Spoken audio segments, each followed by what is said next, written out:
investigation, it is believed that Knight-Hollis lured Alyssa Taft to his residence after she returned home from school on Thursday at or about 3 o'clock in the afternoon in an attempt to rekindle a previous relationship.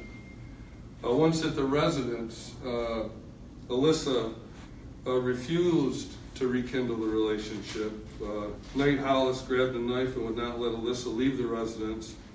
When she attempted to leave, he stabbed her in the ribs and cut her throat to stop her from screaming. David Hollis Knight, age 19. Now, we only charged him with one charge at this time, murder in the second degree. It's our intent, and with conversation with Acting DA Bockelman, that he will convene a grand jury and we will pursue other charges against Knight-Hollis. So right now I'll entertain any questions that you do have. I think you had a question. I do. Is he in general population, or are you for his own protection keeping him somewhere away from you? All right, so right now he'll have to go to, like any inmate that gets committed to the Wayne County Jail, he'll have to go through a suicide screen assessment. He'll be put in NULOC status, which is up to 5 days, where he'll be by himself in an area until he's classified. You know, we have to do a TB shot and other things, and it'll depend on what his classification status is and what his mental state is at the time, or whether he'll be housed alone or put on special checks. How did Hollis lure Alyssa? It was he owed her money, and it was under the presumption that she was going to go there to receive money that he owed her. What was the money for? I don't have that information at this time. And then did you say, was her body found in the woods behind the house? No, he came out of the woods, and that's where deputies located him. When he came out of the woods, her body was found next to the residence at lot 36, actually in front of the residence near the shrubline around the residence. There was some indication a little bit earlier that some evidence perhaps was trying to be dumped, gotten rid of. Is that something your deputies encountered? He had, I think, made an attempt to dispose of the body, all right, is what we know of, but somehow that was foiled. I don't know if his deputies came in, but led him to the woods, and then he called the 911 center. Did you have any previous episodes involving him, any other reports involving other people, other women? No, I don't think we had anything with him. The information he had, just a 19-year-old that our information graduated from Sodus High School. I don't believe any other criminal history, no other activity with deputies or other law enforcement in Wayne County. Not on our radar at all, or any other, anything else that would bring light to him. Do you know anything about the timeline of their relationship, how long they had been broken up? Yeah, our information is, the mom says it was a 6 months relationship. He said it was about a year relationship. It kind of ended in the June, July months of this year. So that's where we're at with that. Some of the neighbors on scene said that they thought it was a gun was involved in this. Did you find a gun in the house at all?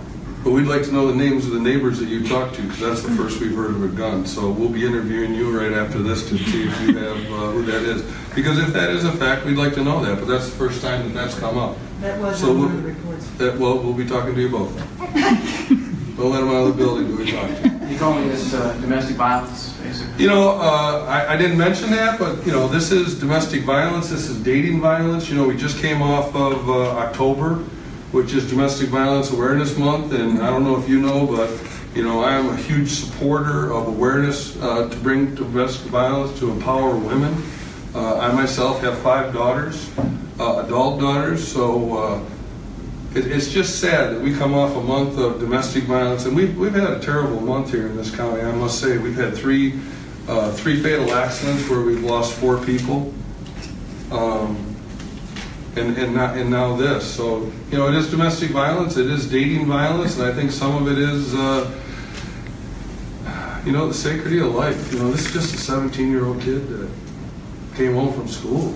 and now she's dead. I feel so bad for her parents. I just feel so bad. Any indication of any previous violence in that relationship?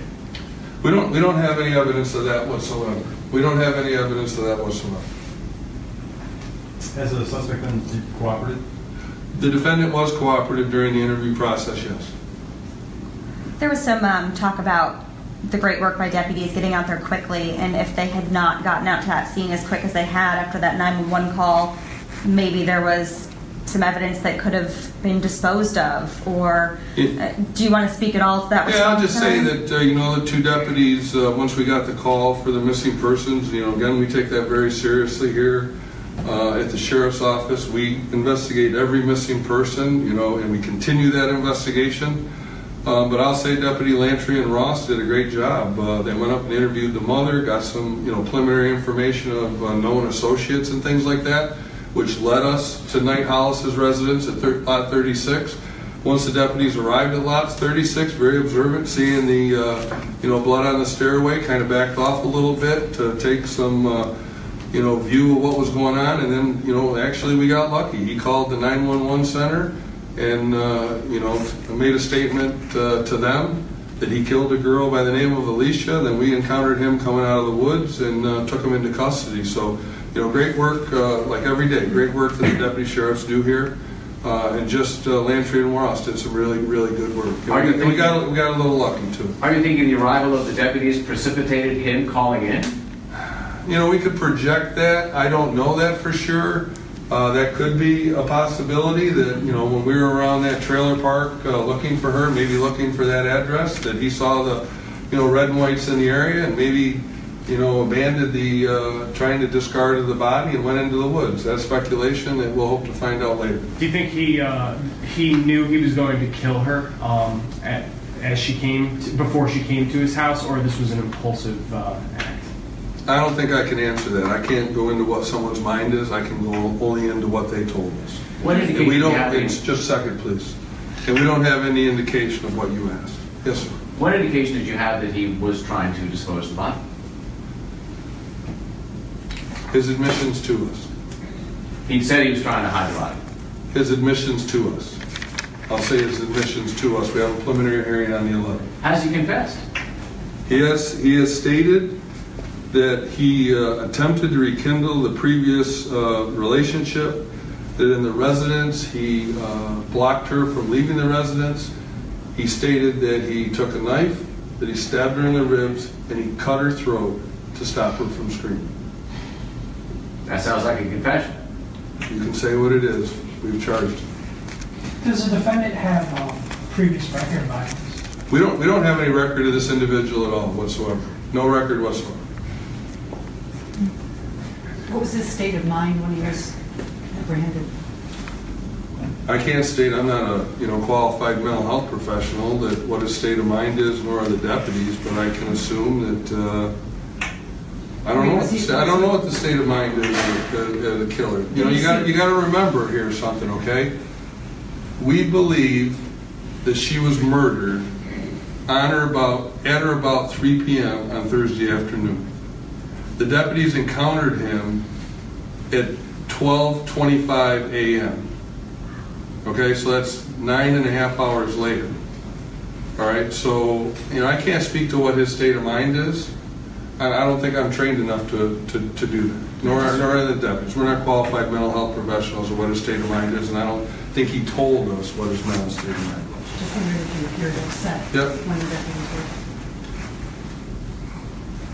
What about the fact that you have that time elapsed? I mean, is that a situation that you think you're looking at someone trying to cover up, or what? I'm not going to answer why. I mean, we have our suspicions, and again, a lot of that will come out in the preliminary hearing on November 8th. Has he shown any remorse to you when you guys were talking to him? I have not talked to him. I saw him briefly in an interview room, but I did not personally talk to him whatsoever. Is there any way this could have been avoided? If she hadn't gone there. I mean, I personally believe that, she went there and thinking that she was going to have some money paid back to her that was owed. I don't think she had any interest whatsoever to rekindle a relationship with the defendant, and I think that her refusal was unacceptable to him, and he did what he did. Sadly did what he did. I mean, we got a 17-year-old high school kid, not going to graduate, not going to see Christmas with her family. I mean, it's just unbelievably sad that over a relationship. Any other questions? Could this be categorized as a crime of passion? That's not in the penal law. I mean, it is a crime of domestic violence. You can characterize it however you want. It's a crime of domestic violence. It's a crime of dating violence. You possibly could categorize it to that. I'm not going to categorize it as that. I go by what the law is and by the facts, and we move forward from there. Was there anybody else that lived in that residence? Yes, his grandmother, his mother, and who was the third person? Excuse me? His cousin. His cousin. And none of them were home at the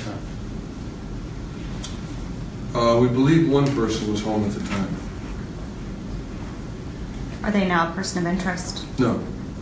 Is that person being helpful? Yes. Did they know what happened?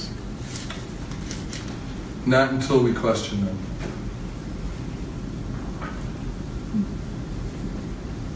Did this person see what happened? No.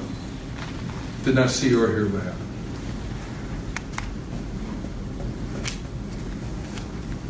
They were in the residence at the time and didn't hear anything? That's correct. A trailer. Not home. I believe it was double wide. Is anything else found in that home that's going to be a part of an investigation for your team? Drugs, paraphernalia? No, we didn't find any drugs or anything. We did recover the knife that was used, but no drugs or paraphernalia or anything that would lead us to any of that stuff. Nothing.